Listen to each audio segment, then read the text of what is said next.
Très heureux de vous retrouver sur cette antenne pour cette émission 5 ans Stars qui s'amène chez vous, oui, à pareille heure tous les dimanches. Et ce dimanche, c'est le premier dimanche de ce mois de décembre, dernier mois de cette année 2024. Le plaisir est pour moi de le partager ensemble, étant donné que c'est le mois du partage. Nous allons amorcer cette émission comme d'habitude avec plusieurs rubriques. Et il y aura un invité qui viendra nous parler de son activité musicale, et oui, dans les tout prochains jours.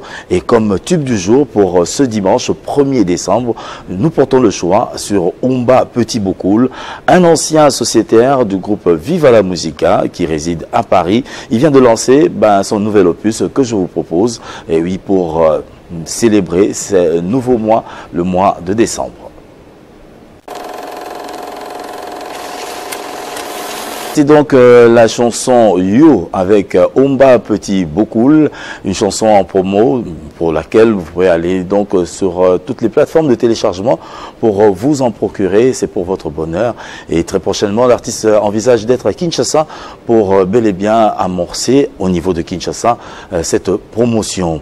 Que font nos artistes à travers le monde? C'est ce qui va animer la seconde rubrique de cette émission. Question pour vous de savoir où sont-ils nos artistes, que sont-ils devenus, que font-ils, et l'intitulé de cette rubrique.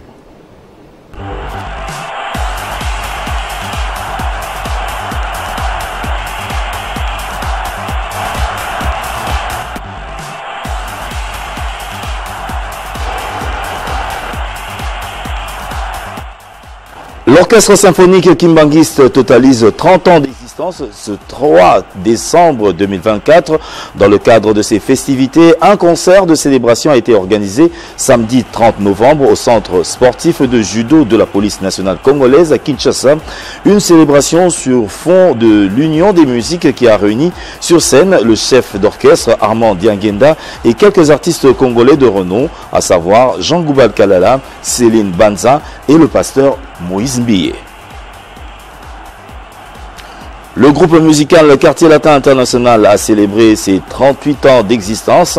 À cette occasion, Kofi Olomide et ses musiciens ont livré un concert live dans les réseaux sociaux au grand bonheur de leurs fans avec qui ils ont interagi. Une soirée commémorative en mémoire de Feu Pépé Calé est envisagée le 28 décembre prochain à Bruxelles, en Belgique. Celle-ci va réunir quelques figures emblématiques de l'orchestre Empire Bakuba à l'occasion des 26 ans de la disparition de celui que les mélomanes appelaient affectueusement l'éléphant de la musique congolaise. À Luanda, Ferregola a été bien accueilli par ses fans.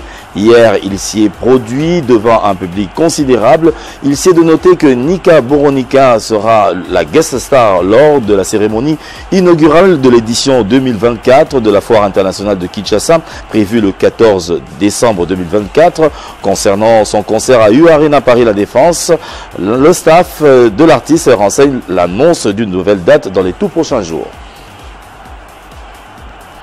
Fally Ipupa, la tournée européenne se poursuit. Après le Zénith Métropole de Lille le 22 novembre dernier, la star congolaise est attendue le 7 décembre à Nantes. Dernier concert dans l'espace Schengen avant sa descente sur le continent africain pour un concert prévu le 25 décembre au Parc des Expositions d'Abidjan en Côte d'Ivoire. Le 7 décembre, c'est la date choisie par Héritier Watanabe pour célébrer ses récentes victoires lors de ses productions en France et en Belgique.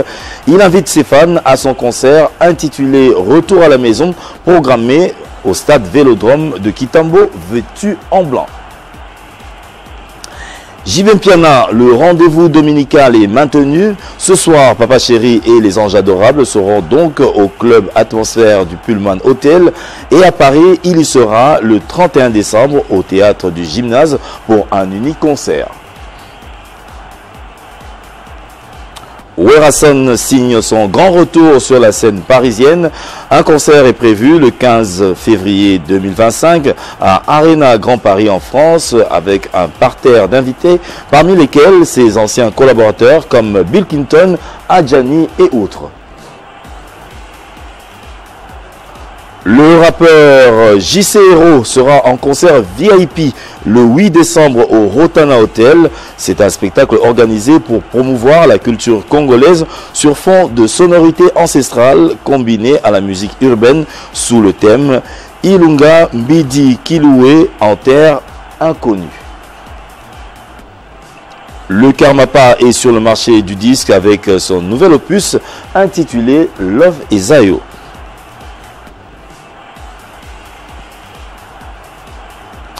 Les généraux de Papa Wemba, c'est un nouveau concept en vue de la pérennisation de l'œuvre de Papa Wemba. Le 22 décembre 2024, ils seront en concert à la Madeleine en Belgique.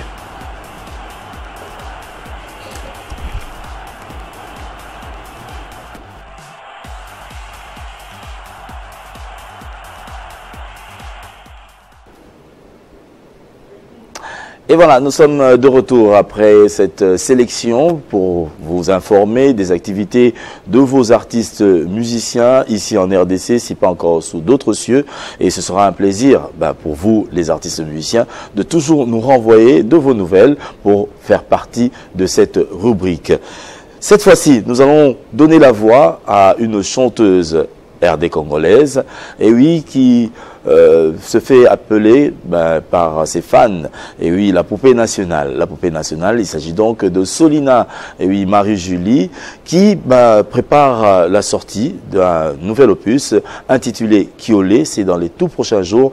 Elle nous a accordé une interview avant de faire cet aller-retour de Kinshasa vers Paris, Kinshasa. Bon, la poupée nationale est de retour. Nasalaki na lekisi 3 mois libanda ya mboka nanga. Donc nazalaki na ba place ebele, nazalaki na Espagne, nazalaki na Italie, nazalaki na Allemagne. Donc mais c'est quoi na zongi. Bon, en fait nakendeki na 4 en musique. Mais donc pas projet assez candidat au lobela on kala mingi tenanu dans en préparation. Titre na weza Kiolé. Kiolé eza nzembo bolingo ezolobela folie ya taina ibite omoni folie wana tango vraiment ozo craquer mutu wana nde Kiolé. En fait eza mélange ya ba style différent, eza zouk et puis kaka afro ezolobela wana, donc to mélanger yango et puis créer sauce ya kitoko. Donc eza nzembo nanga, donc je pense que nano na beta style ya bongo te. Parce que eza nzembo moko eza un peu slow. Nga nazalaka shosho bato nyonso bayebi yango, mais omoni ndenge tozokola biso nyonso musique pe comme peu longue liboso. Et puis oui, donc eza nzembo ya romantique oyo tout le monde bakoki kobina ou bien koyemba ou bien koyoka mwana moke mokolo, donc bato nyonso. Eza nano disponible te, mais c'est vrai qu'elle est sortie donc bon, officiel D, mais en exclusivité depuis lobby et Zoleka déjà na radio, il y a RDC. C'est vrai qu'elle est disponible dans 2 semaines dans toutes les plateformes de téléchargement et puis YouTube bien sûr aussi, et puis ouais. Oui, clip na mwezo ya yangwana pina yeli yangwana nazo sala na minito, donc kala mingite tozo lanisa clip mbala moko poto tozo zelisa ba fan lisusu te. But that moko bato nyonso bakoki kokanga dijo oyo bazana posa pa mona la poupée nationale en scène. Boya le 30 novembre à l'Athénée de la Gombe, na kozala invité de l'artiste Sointement na concert na ye. Donc on a déjà pour mona ngai et puis Kiolé gozanga te, donc pour elle sou elengi na live. Bon, en fait, eloko moko na lobelaka ou bien ba fan na ngai ya sol ba yebi yango ezaki nazo travailler sur un album déjà depuis longtemps en fait. Et comme on a sukate et puis na minute tozo kende na pendant stratégie kaka ya ko lancer moko pour l'instant, mais là qui c'était que projet album ekoufeli. Mais nano to comme na sukate parce que ils en a exploration et beli na salle. Donc et c'est un temps. Bon, bato nyonso bozolanda ngai mbote d'abord nzembo ya sika ekobima kala mingi te soki boza na chance boyoka yango déjà na radio pour wana déjà ezoleka, et puis dans 2 semaines bo raté te ko télécharger yango ekozala disponible partout surtout Spotify, Apple Music, et puis bien sûr na YouTube pour mon amour. Donc pour télécharger, et puis qui peut ouais calamité. Donc pour ne pas rater pas information on a été toujours pour l'andanga na réseaux sociaux nanga pour ça toujours tranché. C'est toujours Solina officiel partout. Donc pour moi on a longi artiste d'abino toujours. En fait, nazo voyagé vraiment pour na umela, donc ezaka ke lomo vite fait, donc naza na kin, akoza la pika na kin, donc naza kaka. Oui.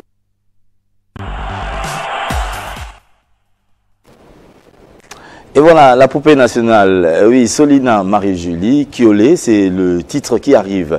Et oui, un amour fou qu'elle a rendu dans une chanson au zouk. Et j'ose espérer que cela vous fera plaisir, autant que cela fait plaisir à Arnold Chimanga, Ice le Majestic, Maj le prof. Ben, c'est notre mois, le mois de décembre. Et j'espère que tu t'apprêtes, et oui, également dans des bons cafés hein, pour te retrouver. Allez, on te salue. Bon dimanche d'où tu nous suis. Nous allons poursuivre dans cette émission pour vous proposer ce qu'a été ces événements oui, de la semaine dernière. Ben, on citera bien sûr cette production de Fally Ipupa à Lille, ben, un carton réussi avec également des artistes. Aujourd'hui, nous ne serons pas présentés et oui, cet élément bien monté parce qu'il y a eu la participation de Godé Lofombo qui se retrouve à Paris, qui sera également bel et bien à cet événement du 28 décembre prochain en hommage à Papa Wemba et plutôt à Pépé Calé. Et nous allons également revenir sur ce concert, cette production d'hier ici à Kinshasa avec Héritier Watanabe, la Polga Cosa Nostra, qui a également fait un exploit à l'hôtel Hilton. Ben, retour en image avec ces deux grands événements.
Let's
Voilà, la tournée se poursuit avec Fally qui entend organiser un match amical en faveur également des déplacés de l'Est de la République et ce sera au Stade des Martyrs très prochainement ici à Kinshasa. Un deuxième événement, comme je l'avais dit, c'est avec Héritier Watanabe qui a fait le carton plein hier à Hilton Hotel ici à Kinshasa, un concert VIP en attendant ce concert populaire en bling bling le 7 décembre prochain au stade Vélodrome de Kitambo.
Un concert à $200, bah, il faut le faire et il en a l'habitude. Et oui, Héritier Watanabe, Gogan Motonatembe. Et oui, ben, actuellement, il se fait appeler Papa H. Fifi Siwa nous en dira un peu plus sur cette dénomination. Hier à Kinshasa, c'était également les 30 ans de l'existence de l'orchestre symphonique Kimbanguiste qui a célébré avec pompe ce 30e anniversaire avec des invités de marque parce que le maestro Armand Dianguenda entend ouvrir la brèche pour des artistes qui aimeraient collaborer avec l'orchestre symphonique Kimbanguiste. Et désormais, donc, on pourra voir des collaborations entre l'orchestre symphonique Kimbanguiste parce qu'on parle musique, on ne parle pas de religion, comme il l'a dit. Et hier, parmi les invités, il y avait également Jean Goubal aux côtés du pasteur Moïse Mbiye, aux côtés également de Céline Banza. Pour une première, cette fois-ci, je vous propose de suivre donc, Jean Goubal Kalala, aux côtés de Papa Armand Dianguenda, le maestro de l'orchestre symphonique Kimbanguiste, dans cette prestation inédite. C'était hier au centre sportif de judo de la police nationale congolaise ici à Kinshasa.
Et oui, l'orchestre Kimbanguiste, l'orchestre symphonique Kimbanguiste, c'est une fierté non seulement nationale, mais continentale, parce que c'est le seul groupe entièrement noir de l'Afrique centrale. On peut que dire, coup de chapeau, 30 ans, c'est n'est pas peu, c'est beaucoup d'ailleurs.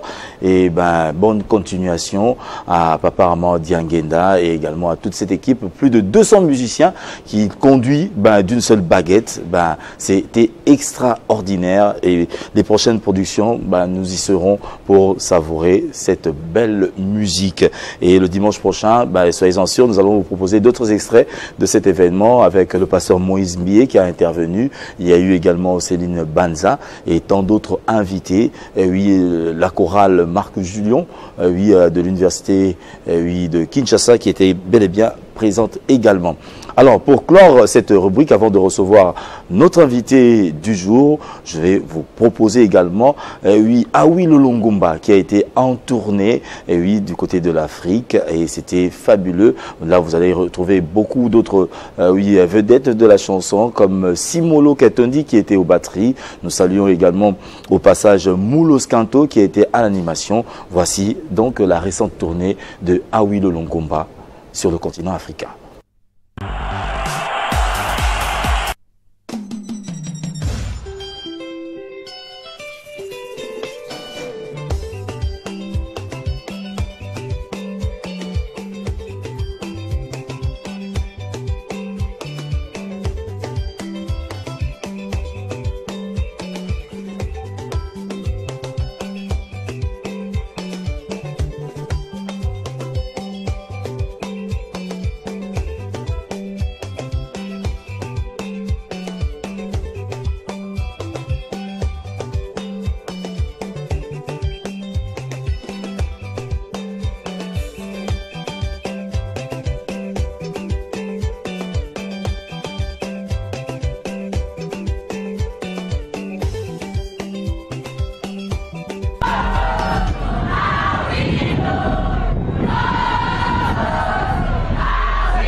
Very ready.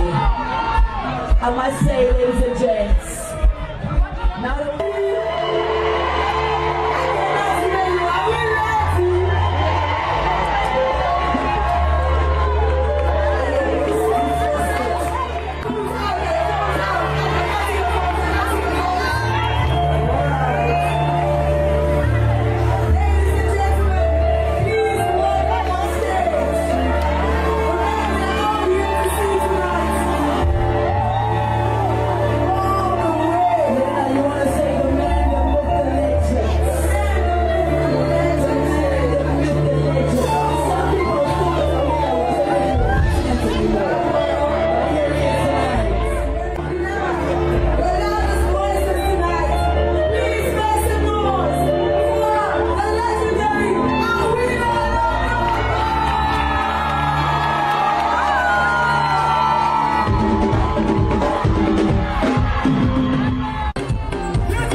Et oui, une vedette congolaise à l'échelle planétaire, il faut le dire, internationale, oui, qui tient. Et partout où il va, donc c'est le succès, c'est le Congo qui gagne.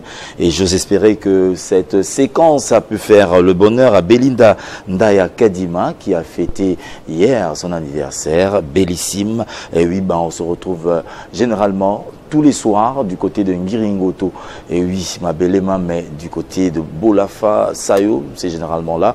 L'espace bellissime ouais, chez Belinda Ndaya Kadima. Une fois de plus, bon vent, beaucoup de santé pour cette année de plus qui s'ajoute à ton existence.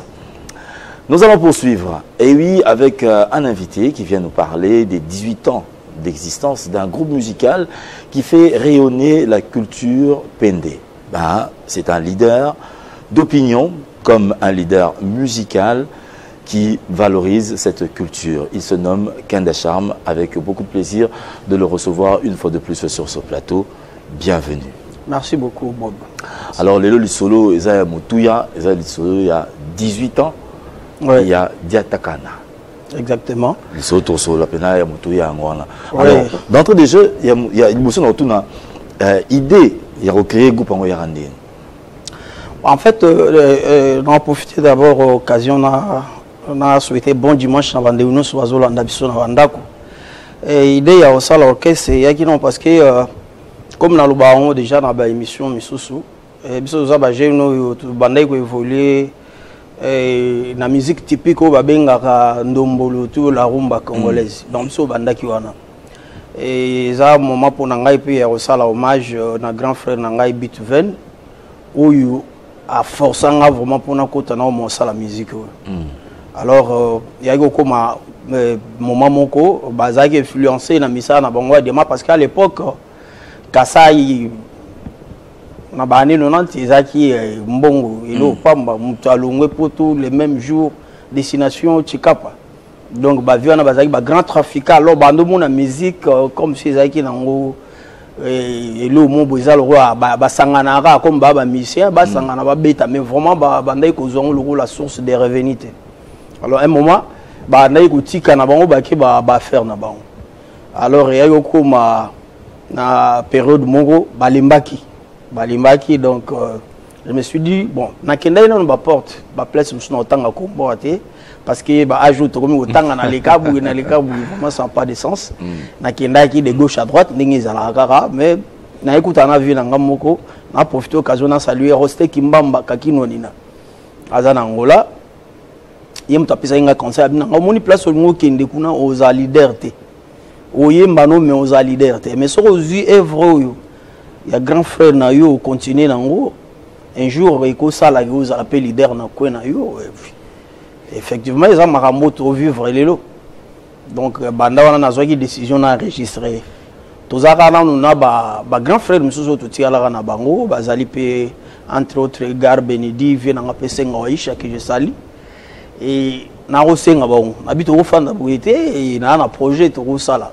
mais vraiment bamona ki on le humiliation comme on a petit moi moké boye abenga biso bambiaka to ya koyemba na album na yebo bamona ki un peu compliqué et puis na komona baboyaki alors je me suis dit il faut na sala ngo comme déjà na alaki na connaissance ya makambu na zalaki na ba contact na ba studio na ndo mon ingénieur moko à l'époque juste kava comme en Angola na njili place na bandai projet na ngai et na sala ki projet na nga moti tant aussi ko na enregistré à peu près 3 chansons de na na grand frère na ngai Lady Mak que j'ai sali honorable Lady Makanga.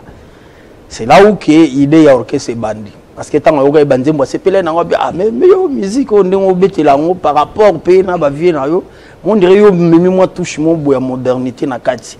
Non mon elugo ko simba parce que suite na ngwezani. C'est de là que na ko c'est qu'après sortir album na il faut na salle orchestre. Il faut na salle orchestre na zaki déjà na ba artiste au bazaki ciblé. Il est solo je pense c'est le cas le 18 juin 2006. Alors qu'il y a que se concrétiser vraiment dans le mois de décembre. Il y a tout célébrer dans le mois de décembre parce que dans le mois de décembre, il y a une période déjà bamisé baaki. Parce que l'album alboso na beta ngamoko, batebele peut-être batengam na beta solo, na beta basse, na sala animation, na beta accompagnement à part générique, ndé na tigela frère nanga Ali Nomandi que je salue et yem ta beta mais voilà, aventure ngwe banda ibongo na 2006.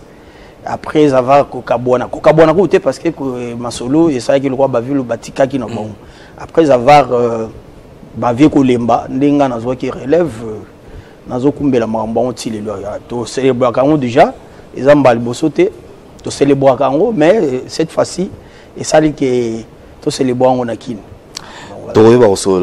mais c'est vrai aux déjà on voit la musique moderne totalement tant que groupe T place au Kenya porte parce que tout le monde est sur scène na kata ba groupe ango mais nani a influencé que parmi ba génération mikolo zolo ba wana que olo ba ketin ndenge ba pesinga conseil nazo kende yango mais na kati ya musique yango nyo so pende référence na ngaye Bon, référence comme telle, Narolo Baté. Narolo Baté qui est référence. Moni, Ngaï, Naiki na idée beaucoup plus, Yosani, à révolutionner Maramboana. Mais base déjà, Zalaki, on a tangé lui, il y a un grand frère, Nangaï, Tozaki, Nabango, Nashika Mondo. Déjà, Zaki départ. Parce que Banzembo, il y a bon, Naimbaki, Ntivi, Nangano, tout le temps, Gare Benedi, Naimba Banzembo, Naï, oui, ça là, il va découvrir, et puis, moi, timbre un peu différent na bato misunde ba imba ah mais imba neti ki pende penade mona mo ba nuance mo na memaki ça penaki na se démarquer quoi doit te beli kutu banda o ibangate ba misu andol ba fanda na Angola ba misu balobi akinoa ba misu balobi afanda na bandundu c'était comme ça donc ba base ezaki déjà à partir il y a place où na utakinde vraiment place où na zo ki influence wana na koyeba pe musique a onde ini kendaka. En plus, na mupende na yebi comment bapende ba imbarande in babinaka. Alors Diatakana et Laxarani Dimenza. Les rassonner ngonge koki. Donc Diatakana tangwa Diatakana donc ngonge koki. Et au bout de 18 ans, ton rôle que on se retrouver, Yomoro Lobi était grâce à cette musique aujourd'hui identité pende ils a valorisé. Ngamoropé particulièrement par rapport à cette musique au bateau suba mona autant sous mangeant et pesingapé lokum. Ah bien sûr. Musique est celle qui n'a banana ba grande personnalité. Il y a beaucoup yo même il y a ba pays il y a Libanda ils font linga ba porte belé to ko lo bela les biens matériels parce que au moins na Congo disons tout le barara en Afrique to la na moins difficulté on a un peu partout. Et comme bah producteur pena bazalarato qui a rose est vrai à fouti mais c'est caché mon bureau ça la piqué tout on a pu bah immeuble et tout ça bani mais artistiquement parlant est vraiment et qui bien à rendre bateau vraiment service ma casse et surtout communauté au monde à l'époque et tout ça qui est dominé quand même na ba musique misusu na rôle balelo bateau banda obi na ba musique autant misusu bazo quand même langue té. Mais les lots, tu vas faire à Tchendé Mwakana Charme, à Zobina, à Tungoli Télévision à Monikana Charme.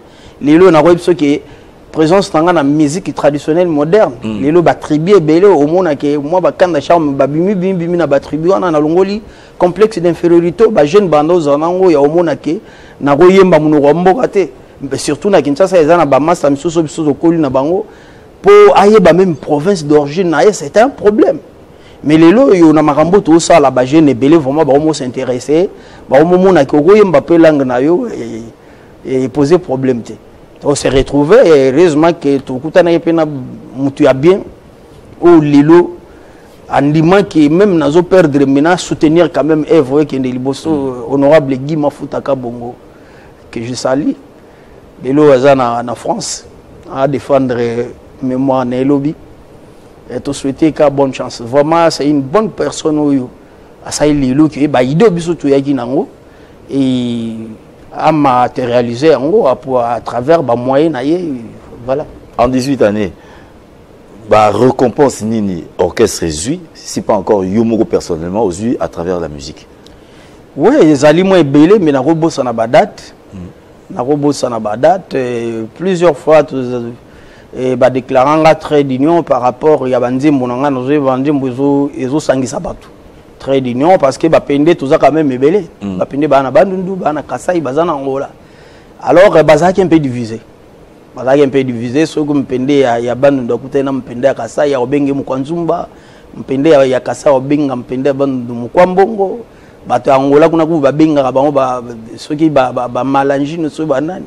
Mais quand le championnat a bandé mon an approché unité et surtout qu'il y a une unité à peuple pende biso tout ça vraiment peuple mongo tout ça qui na royaume c'est connu de tout le monde même na ba histoire le grand roi Angola ou l'élu ça là qui angolais ils ont combo ni za nango alors on a yaki et ils ont exploité beaucoup plus la histoire on a ko la qui ça ba tout grandeur il y a mupenda za qui nango ti ba colonisateur baya tozaki ndengini tuza peuple alboso tout ça là qui guerre na ba portugais biso alors tozaki na armée moko tozaki armée ya makasi ba tu lelo ba comment falsifier histoire ba oma oyo ba mutalbo non nzinga azala so mu Congo oh azame oh c'est njinga Et là, toujours descendance, il y a Rwango la Kilwanji, où il y a Bundana ba portugais. Il y a un ça là que, et tant ba portugais, bando bengana, ba koko na biso à l'époque, ba kitana maya kwangu, il y a un ba misuba yako se retrouver parce qu'à l'époque, ba frontière ils allaient rater.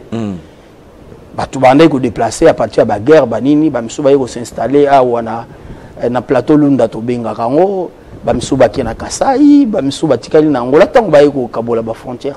C'est comme ça. Mais ngal sikoyo, bandi mona on a yimba beaucoup plus ba histoire wana ko rappeler batnden tozalaki, toza peuple munene, toza bato valeur, yango kombo ni tikala lelo ba benga ba pende a tsoandando, mupende muto andando na yimba ko na nzembo na ngai. Alors ezaki récompense munene tango ba yo pesa ngai titre wana ya trade union, muta sangisi bato esalanga bi makasi ande wana, toza ba trophée belé entre autres toza trophée à Paul Malebo Music Award. Oui, Zaki a un hôtel même ligne et Congo Brazza, Congo Kinshasa, tout ça qui a la présence que tu as autorité belé, je pense aux au courant. Tozoa trophée Bandundu Award, Tozoa et Mbonda Changu, Tozoa yango plus de 2 fois et participation au festival Monene à Gungu plus de 8 fois. Bab Sangaka caméra artiste et article les alliés comment na ba journaux donc voilà. Félicitations donc pour ceux, mais dans Kendeka on a même volé il y a pas question là. Au lobby grâce à Diatakana donc musique pendé et Zupé moins place na kata musique folklorique. Exactement. Il y a RDC. Alors nangina yeba au côté musique on écoutaki au lobby holandais le colo il y a baine na mais apport oyo apporté na kati ya musique wana. Et ça sur le plan instrumental, côté chant, au solo big était ils ont rappelé bateau historique Yamopende, mais du côté musical, apport en 18 années, il y a existence à orchestre. Elle est belé, son nom nous tang angwa. Na même mambo belé na même changement, ma casse na musique na biso parce que tant on a bandi na média mbamo. Nze mona na studio ne bimité na na ba moyen ti, na no ajout na zate. Mais à l'époque, na autant até ba confrère na bino bazawa to banda promotion et album na média na nebimité. Ozomona. Yango mona na zaka reconnaissant na ba journaliste partout na les gars. Yango tout invité les 5 fois y en a pour de presse yo faut ala wana. Yo vraiment faut ala parce que vous allez parmi ba journalistes vraiment ba yambika na charme mingi na média. Donc ngana yé na sangisi média na kati ya musique nanga. Na numériser musique nanga parce qu'à l'époque déjà na ba 2008 2009 2010 somme to le bel internet tu peux na battu ezaki lokola mais ya linga lo bani nini wana to alaka déjà na site www.kandachamp.com et ça là déjà déjà na ba 2011 2012 2013 to alaki déjà na YouTube mais to bano cha ba vidéo ezaki à l'époque au cha vidéo il y a plus de 5 minutes. Si vous avez remarqué, vous avez remarqué que la vidéo il y a 3 minutes. Donc, vous avez numériser la musique. Et puis, dans l'effort, il y a des gens qui pendent moins facile. Vous avez que tout le monde a réussi. Même si vous avez plusieurs fois, vous comprendre quelque chose. Alors que quand les gens qui sont qui pendent pur, qui pendent mon amassé na kati. Même ba pendent ba on pouvoir comprendre les messages artistes oyemba, ils ont pas faut tout na ba mikolo ba expliquer ma mnimba oyemba. Ngana na simplifier makambo na nyoso. Ngai na yena meme système ya beta concert payant. Na kisa ça. O teli baya mutai pena futi $20 $10 à côté pour atteindre l'artiste.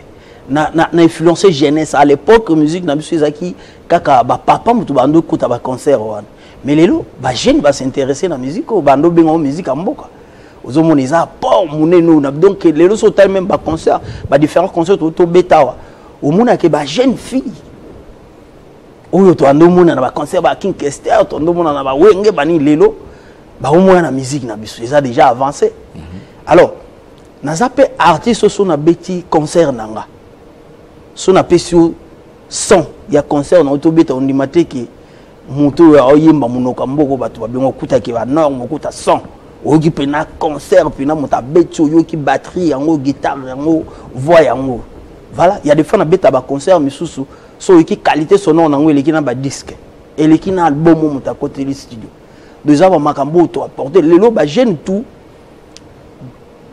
comment obligé à ça la grande tikanda chamo faut ça clip à bien clip à qualité déjà to banda ngo tongo oui tira là aux ala te ba to ba sala na ba vidéo mais à qualité donc tout ça la clip et ça la différente na moto yimba français donc on les a kanda chamo. Et voilà, ce sont les apports en 18 années de l'existence du groupe Diatakana. Oui, il a apporté son apport, comme il vient de le dire à l'instant. Et nous allons quand même joindre la parole à l'image pour vous présenter, bien sûr, un des clips de l'artiste pour qui prépare bien sûr les 18 années, la célébration des 18 ans de son groupe musical. Et ce sera pour le plaisir de notre vieux depuis Toronto, Guy Toubila Njoko, à qui nous faisons un grand coucou. Et nous faisons également le coucou à Madame Marie-Hélène Mayalo, double brassard, présentement en séjour à Brazzaville. La pierre angulaire, les maîtres de leurs maîtres, Barik Mukishi de Castro, Papa na Yvonne, moi na Londres. Honorable Guy Mafuta Kabongo, Mounayala, les bâtisseurs, Koshia Pende, double brassard. Berthe Imene Molinga, Félix, Napari, Kanda Yanini, Mobiki Shazana Mboka, Boss Paul Japonais, Jacques Kassongo Bilele, Foumu Ambilele. Bessaba ou punition. Excellence et même bandanzo, Mouchima Vaji. Yalangajle, mais va changer Kali Loga Hele. Va changer les au Milonga Yagajwe. Imboda Gasoda ya Pamba Owa Muketue. Falanga Jendi Wana Gudia Numbama Kangu. Kilozo Ganze Uchichila Gwendi Mupipa. Munda Jakombo Unanga Nugudi Sabanzele. Angele Menugu Mona Lamba.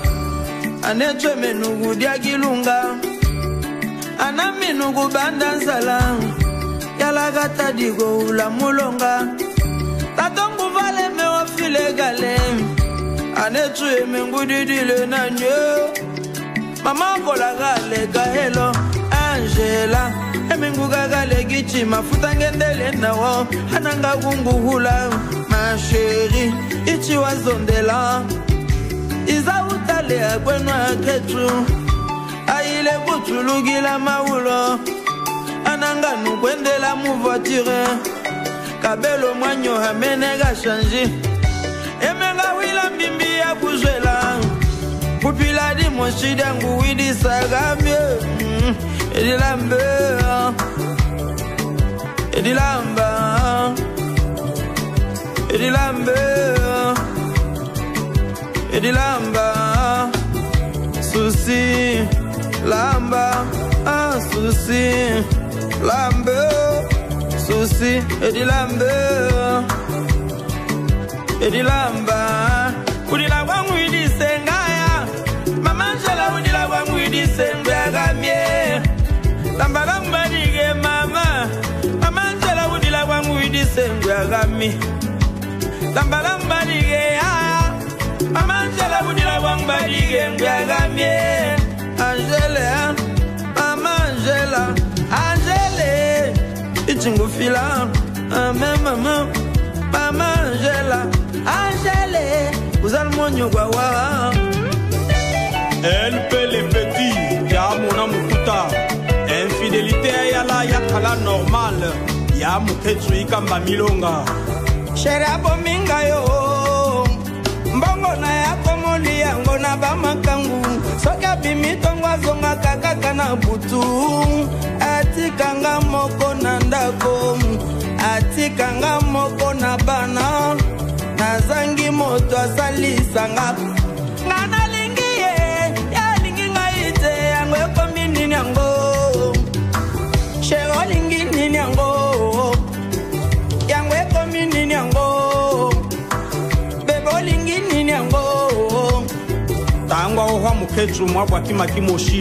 Pour les meilleurs et les pires Lambadiaye, Lambadienji Kusanguluka kwaye, Kusanguluka kwenji Ulombimbi Les Canadiens les plus costauds Aristote Moulenda.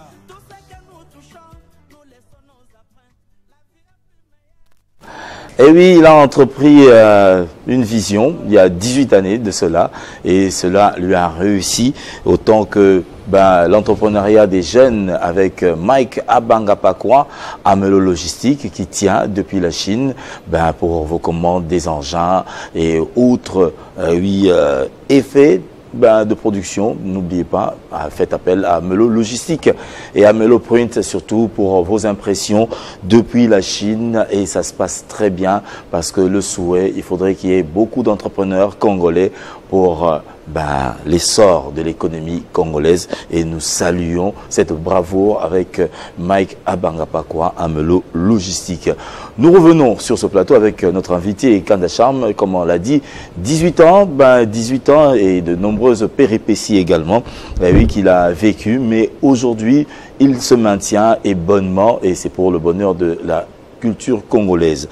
En 18 ans, au Tanguy trophée, Tanguy, côté Moko, il y a positif, mais dans la vie, on sait qu'il y a les hauts et les bas. Difficulté nini, ou encourir durant les 18 années, il y a groupe pour maintenir. Nabi ki ba musicien mais au moins la botoke na kitan suma boye okuna tikali okuna zaki men content longo et communauté groupe c'est panza et c'est là que ba musicien ba longo. Ouais, difficulté ekoleka bola munebe na ko lobaka o to gagner et amuki. Mais difficulté to kuta nango pour no komisa musique on ndenge kombo eleki ebele.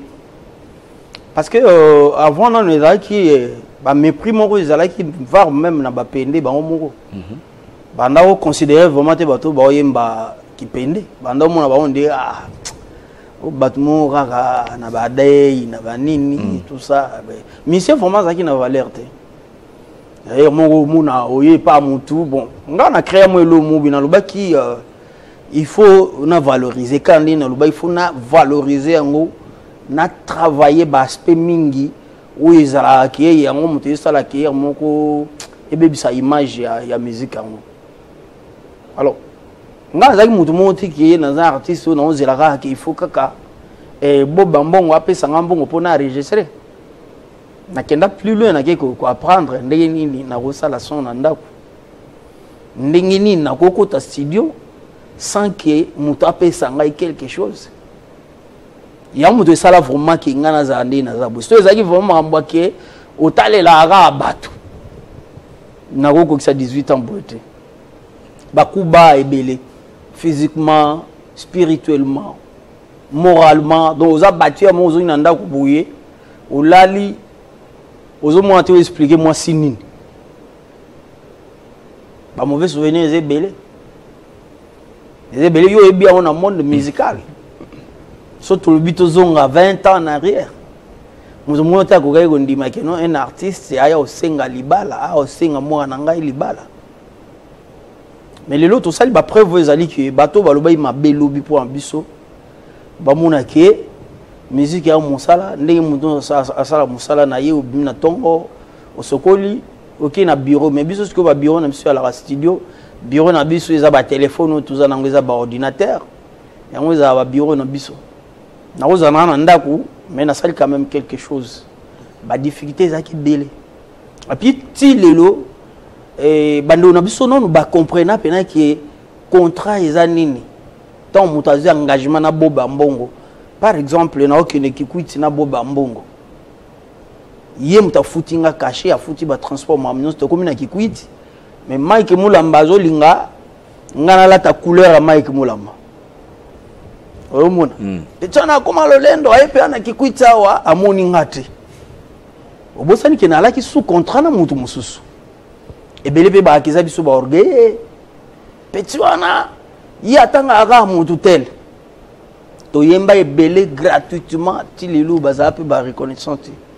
Les mêmes personnes bangona bagenda kwa kize biso ba ingrat ba orgueillé.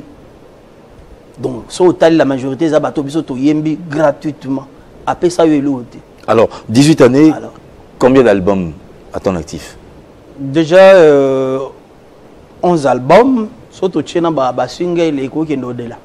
Est-ce que musique n'a pas et vivant la collaboration de tout le baraba featuring, artiste X, artiste autre.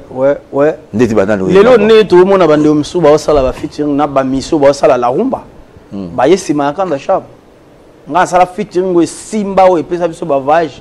Tu yenda sala tournée à Angola. Na Bill Clinton c'est un coup di bende. Na souhaité bon dimanche place à na rendu générique na Kito. Bill Clinton. Et ça la carton. Et puis ça biso ba vage to kenda ya kenda nga pena kenda. To yo yemba na ndekuna nga iferegola le padre. Tu yemba nzembu na regrettati lui fallait na yembela mutu. Mais to yemba ngo une chanson humanitaire. Oh, ça va résultat bien parce que Marambuto yemba kuna to déplorer situation yo ba africain bazo vivre ba congolais bazo vivre et comment que na média el moko ba to bazo boya ko lekisango par rapport à contenu message ezaki na eza mabete mais pona bato yo ba vandela makamba mona ki eza dérangeant pona bango ezo déranger donc yango mais Afrique a-t-il eza na chaîne YouTube na ngai Kanda Charme TV so bato bakeba omona featuring tout ça na fait rigola les padres c'était en 2015. Alors na Bill Clinton Macintosh ezaki na 2013. Nous avons bleu mona bandango tongo na bandango tongo et voilà. Alors 3 dates sont retenues pour la 18e. Et puis nabosani mama chala mwana associé nga moi trop na ba projet naï que son nom me repose un peu avec maman moko so amoni nga mwana na ngai boy na boy donc vraiment ouais, 2 ans déjà, ce sera le 10 décembre si je n'oublie pas. Et oui, 2 ans déjà que la Maman Nationale nous a quittés, paix à son âme. On pense également organiser et oui, une émission commémorative hein, donc, pour et oui, son repos éternel. Alors, 3 dates dans Toloba, ils ont retenu pour le 18e anniversaire, il y a Katakana, et Rosala le 14, le 25 et le 1er décembre. Le 14 décembre, Rosala dans le village chez Temba, à Gombe. Pour na bandiko, bah éviter pour bandiko beli bazobe en rabat tout nanga, village chez Temba, Zarapi, Zana Gombe. Et que ça c'est à mon nez, Moutarozala, qui nous a mis à qui est chez Temba, Zarapi. Donc, Eza ou en avenue du port numéro 10, référence rond-point Forestcom.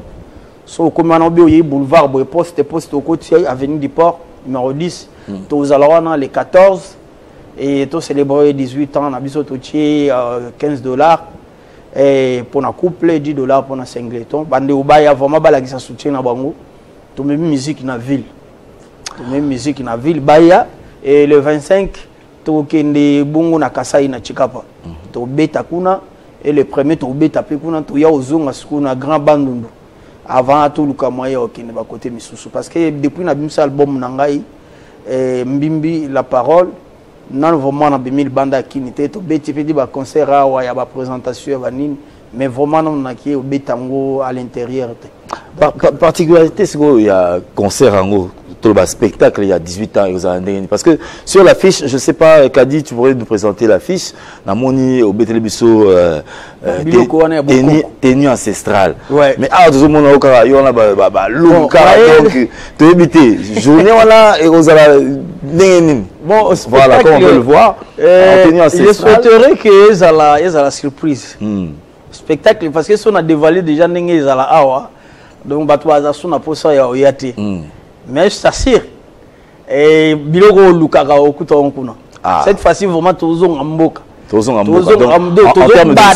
termes de son en termes d'habillement je te jure okuta bambonde ozala ba lokole banini tout ezala talaka to centre-ville Chentemba et kenda sa mo place oyo ba star nyonso minene ya Congo ba leka donc on eza ba saloza que na ba pays sérieux ya ba tout sérieux il faut écouter na liste puis na ba patrimoine ya Congo quoi parce que nani aleki wana te vraiment biso toujours les kana toujours na bokasi honorable Guy Mafuta Kabongo Munala les bâtisseurs vraiment to sengeka ba merci à toi et puis ambassadeur de la paix il y a même bandans au Switzerland kuna na Suisse to PC ba mbote et puis mbote pe na monsieur Armand Bouka o azo accompagner biso confrère na bino azo accompagner biso parce que inde aza manager à projet ango et to senge merci à toi et puis monsieur bienvenue o ya Chetemba to pe si ba merci à toi madame Claire Chimanga Mukidi donc madame Naomi Chimanga tout pesi bon ba merci vraiment tout ça bon merci vraiment pour notre soutien na bango y compris bandeko yo bazo conseiller biso na moni bongo les courtois voter Kitoka je peux cocher na pesi ba ombote bazali bandeko vraiment et bazali hôtel ma pour événement na et réussir. Au-delà, il y a le Yembo. Pour te dire que le Yembo, il y a un devant Sarah, moi, les toys, et puis moi, sentiment, na motema. Mais, bah, concernant nous, ils ont un engouement. Motuna, ils ont est-ce que l'Ikambo, il y a parce que tu pourrais nous proposer cette image que nous avons en boîte pour ils sont quand même extraordinaire hein.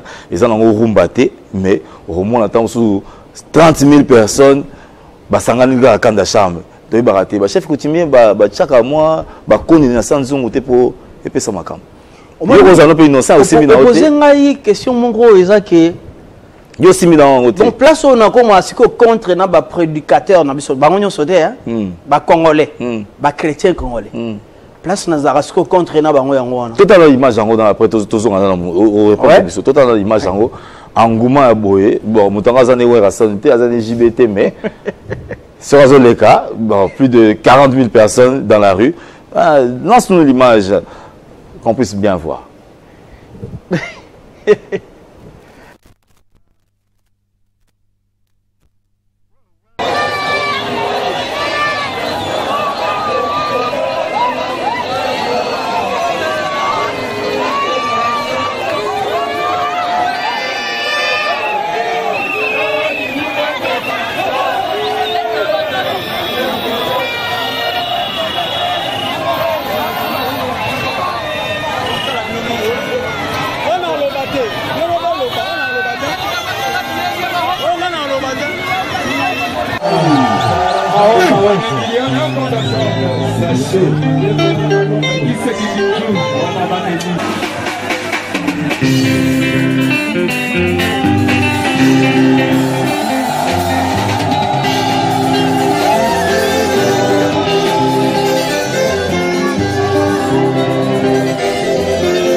Et oui, plus que phénoménal. Et oui, un concert. Parce que on peut faire invitation, peut faire banderole, moi peut battre. Mais pour voir autant de monde courir pour un artiste du pays, ça fait quand même plaisir. Et ce plaisir est partagé avec l'honorable Géry Dikala. Et oui, Majed, qui est le président de tous les fourmis de la Funa. Et oui, qui est salué avec force, oui, par Sanjola. Christian Sanjola qui fait un coucou à l'honorable Géry Dikala à travers ces images. Alors, Tomoni, tu as une question à Bissou. Est-ce que exactement connu le chef coutumier?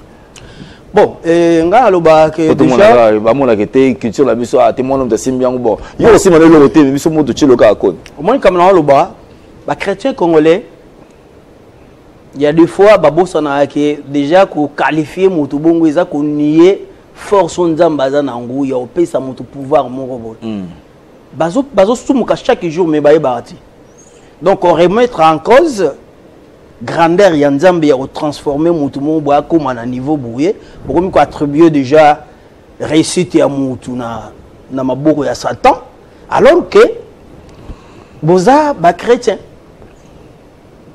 donc on fait croire na batu que pour réussir on ça la eza question uti kuna oui yango nazoloba na faire comprendre d'ailleurs bato bazolanda biso omona place nini oyo christianisme na Congo ememi biso ozomona donc c'est le ba église na Congo pour ça la bouille so okenda ba église na bango te il faut zala mutu ya ba gris alors que c'est pas ça on est allé qu'on remettre en cause force ya nzambe to puissance ya nzambe to miracle on nzamba ko sa na vie ya mutu oso remercier nzambe na nzembo nini par rapport ebele ata phrase mo nga na nzambi vudi no matondo nga na nzambi merci nga na nzambi vudi no matondo na titre nini nga na nzambi vudi Dieu merci na pesi pi mwana nga komba ota bota maza na 3 mois abimi série album ebimi na titre Dieu merci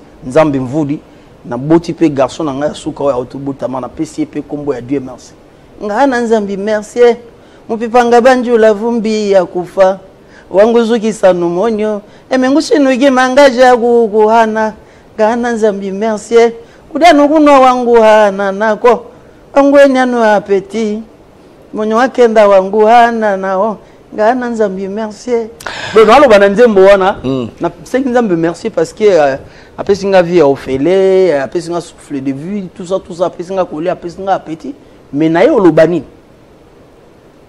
et ça on a vu alors souhaiter bonne chance mais ça bonne chance c'était en réalité ça bonne chance c'était et ça malédiction au moins artiste wazaki pas bo bambonga longwe so batu leader abia to souhaiter bonne chance aux assis que ça bonne chance au moins après master moi eta la bo bambonga auto somba carnet ya sika do ya sika pina ko na sachet pina ba caro pina ba prêtre batambola wana aye bon félicitations aux assis ça félicitations. Ah, les félicitations pour ça le bien. Ah, mais c'est quoi, il faut, si ma félicitation, il faut un acte. Et là, au monde. Donc, naïe ko suki sa kenzambe a jiji ya mokilité pour beaucoup rompre. Donc ça par rapport au parcours on a ça du temps au tuningai ba difficulté ni to kutani nango. Makamwa na lubia on nzembo no to yembelo akami te clip nango izala na o le kanango a nzembo mo kitoko yele disa bato ba sala ba prière. Muta sambela na TikTok muta sambela atenzembo wana. Très bien. Yangone et Ozana donc pour très bientôt. Alors, Oza quand même leader d'opinion, c'est la dernière question que je vais te poser. Oza leader d'opinion, tu dis que musique est en base T. Mais tu dis que Oza leader Nakatia le grand Bandundu Kanda Charme, c'est un grand nom.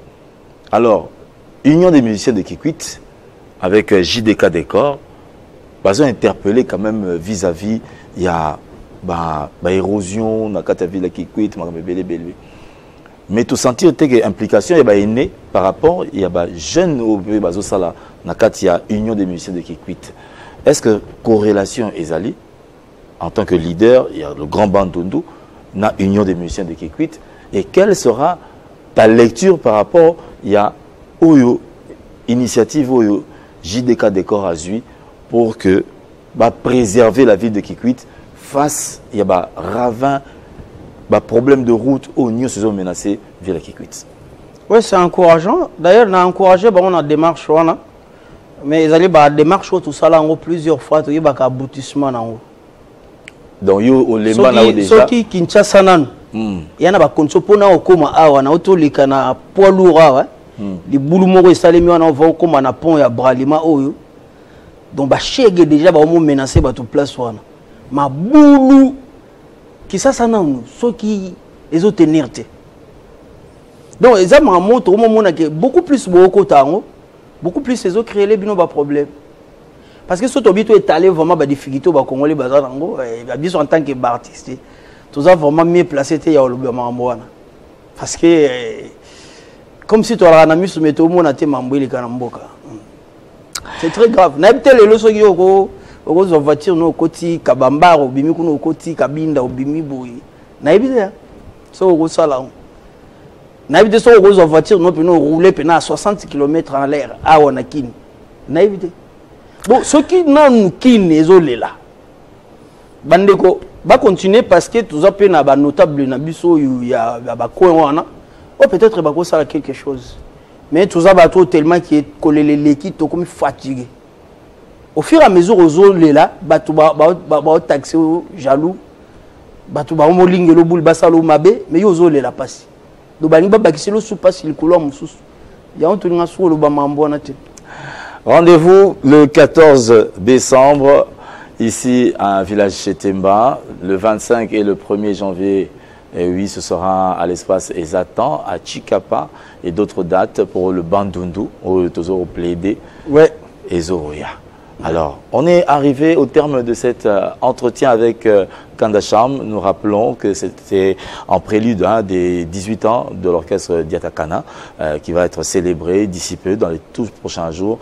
Et ben, j'espère que l'homme de la culture, qui est Jean-Marie Kassamba, pourra mettre sa main oui, pour donner bénédiction à Kandasham. Je profite de l'occasion de saluer Place Azali. Azali Moutou a une idée belle à accompagner d'artistes Mingi. Ceux qui peuvent télé 50 peu jour, tout le monde peut une délégation. Même hier, tout le monde peut une autre délégation télé 50 et ça, c'est bien. On a cahier à soutenir un artiste, c'est belle. Pourquoi pas Bissot? Donc ça, c'est bien. Et oui, l'appel est arrivé à bon port parce que il est sur antenne. Ben, mis l'esprit à Otalabis.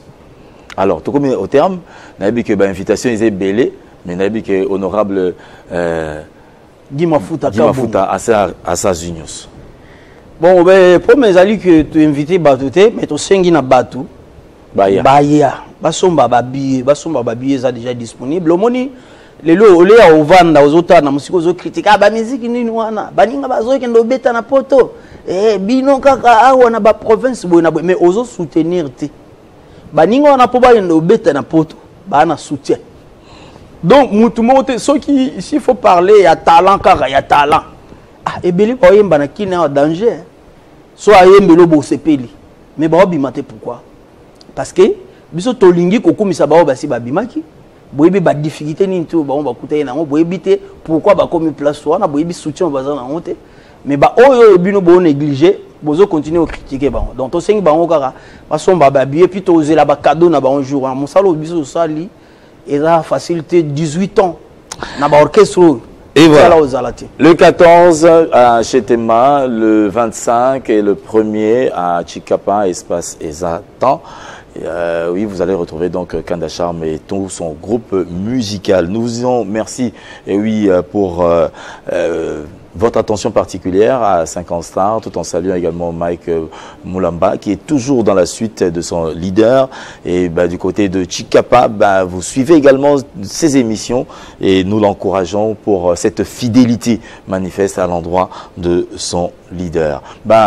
Le rendez-vous du soir pour aujourd'hui, n'oubliez pas, avec Papa Chéri du côté de Club Atmosphère et également Viva la Musica, qui aujourd'hui a le soutien et oui particulier de Marai Marai. Nous allons nous retrouver tout à l'heure à l'espace Kimpuanza British et oui pour les retrouvailles avec Viva la Musica de Papa Wemba avec toutes ces vedettes de la chanson qui y seront également. Je prends congé pour vous, avec vous. Oui, c'est pour la semaine prochaine que nous allons nous retrouver avec le même plaisir et tout en saluant également l'avocat de la République. Nous avons cité Maître Jimmy Ngalassi, son éminence, qui nous fixe un rendez-vous. Oui, ce sera pour clôturer cette année en toute beauté et en prière. Merci à l'équipe technique, Lévi qui a concouru à la bonne réalisation, Kadi Mouello, la régie finale, Dédé Sansois, le son,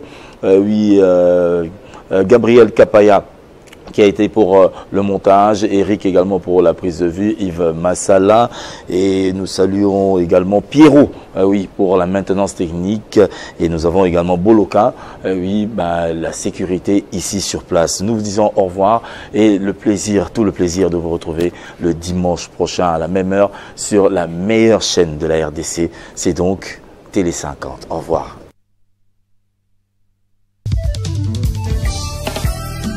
La pierre angulaire, les maîtres de leurs maîtres, Barik Mukishi de Castro, Papa na Yvonne, moi à Londres. Honorable Guy Mafuta Kabongo, Mounayala, les bâtisseurs, Koshia Pende, double brassard. Berthe Imene Molinga, Félix, na Paris, Kanda ya Nini, Mobiki Shazana Mboka, Boss Paul Japonais, Jacques Kassongo Bilele, Foumu Ambilele, Bessaba ou Punition, Excellence et même Bandanzo, Mouchima Vaji. Yalanga jile me washanja kadi loga hele, washanjile gale umilonga ya gajwe, imboda gasweda ya pamba owa muketwe, falanga jendi wana gudia numba makangu, kila wazoga nze uchichila gwenji mupipa, munda jakombo unanga nugudi sabanzele, Angele menugu mona lamba, anetwe menugu dia gilunga, anami nugu bandanzala, yalagata digo ula mulonga, tatongu vale me ofile gale, anetwe mengudi dile nanyo, mama kola gale kahelo, Angela, emengu gale gichi mafuta ngendele nawo, ananga gungu hula, ma chérie, ichi wazondela, iza utale agwenwa ketu, aile kutulugila maulo, ananga nukwendela mu voiture, kabelo mwanyo hamenega change, emenga wila mbimbi ya kuzwela, pupila di moshida ngu widi sagamye, edilambe,